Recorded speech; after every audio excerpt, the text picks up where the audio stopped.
Monsieur le juge, sachez que si le Seigneur l'avait voulu, il aurait aisément écrasé les forces des Madianites et des Amalékites d'un geste de sa main toute puissante. Mais il s'en est gardé. Il a préféré envoyer Gédéon les combattre et sauver Israël. Gédéon était un homme ordinaire comme notre shérif. C'est dans le livre des juges. Oui, je sais, c'est dans l'Ancien Testament. Vous avez trouvé là une ingénieuse défense. Elle nous a coupé le souffle. Mais je ne crois pas que notre Seigneur ait élu un nouveau Gédéon ici, à Fort Smith. Non. Cette fois, j'ai la nette impression que son élu n'est qu'un coq hardi. Un coq vaniteux et entêté qui n'a pas voulu tenir compte du code pénal des États-Unis d'Amérique. Vous faites erreur. C'est moi qui ai abattu ce scélérat. Pas le shérif Cockburn. Asseyez-vous. Lui, il voulait qu'on le pende dans cette ville et quand vous l'auriez décidé. Mais je n'ai rien voulu savoir. Madame et monsieur, un peu de J'ai voulu silence. venger mon père en tuant son assassin. La parole de Rouben est-elle plus digne de foi que la mienne? Rouben? Oh. Étant donné les expériences que j'ai pu avoir avec Rouben, je me vois contraint de choisir la vôtre. Remettez-vous sur les rails, ma sœur. Il est possible que cet homme goûte à l'alcool de temps en temps, mais il est d'une honnêteté foncière. Voilà, c'est de vous y êtes loin sur les votre rails. meilleur shérif. Et il vaut bien plus que le salaire que vous lui Rouben, donnez. Il a... vous êtes rétabli dans vos fonctions. Et l'audience est suspendue. Vous restez shérif. Oui.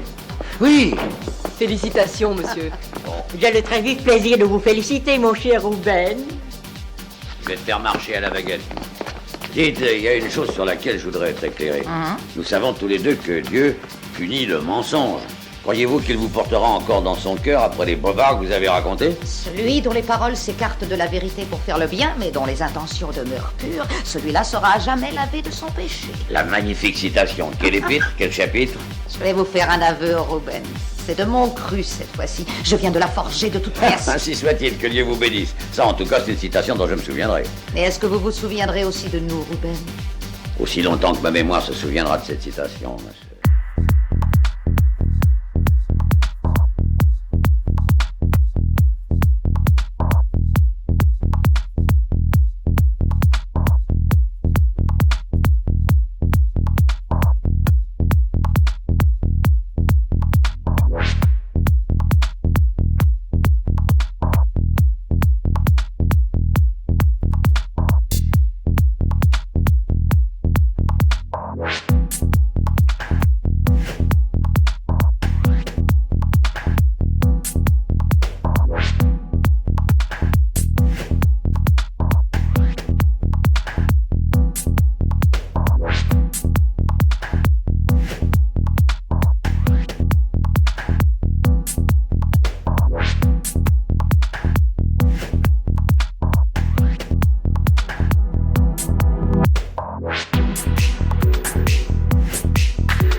Avoir vécu auprès de vous est une aventure que beaucoup de femmes garderaient dans leur cœur pour le restant de leur vie. J'ai regardé votre bon visage brûlé par le soleil, votre panse de bon vivant, vos grosses pattes d'ours mal léchées et vos yeux rayonnants.